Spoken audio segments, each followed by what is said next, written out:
Panguva ino zvinobuda pachena kuti pressure is mounting kuna Harare Mayor Jacob Mafume. Panguva ino chiri kuzi maresidents panguva ino pamwechete nemaratepayers vonyora a petition aiwa panguva ino vachiexposa corruption iri kuitwa mu Harare City Council, vachikumbira kuti dei government yaita immediate action pamusoro pe these individuals vari kuonekwa kunzi mari yenyika, mari aiwa yecouncil panguva ino iri kumisuziwa zvakanyanyisa and citizens rights they are being violated. Sapena mashoko budanyuka panguva ino, don't forget subscribe or like on the bell icon. Tuona this picture yamuri kuona yakanzi petition by Harare residents, yakanzi petition by Harare residents calling for decisive action against Harare Mayor Jacob Mafume. We have undersigned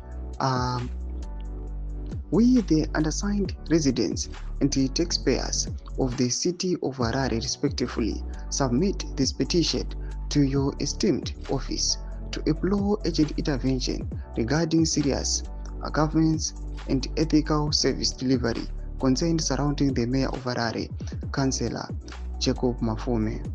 Vanonyora nekulista some reasons panguva ino achiti maconcerns avo ekuti Harare Mayor aiwa vafaiwe, achiti allegations of corruption.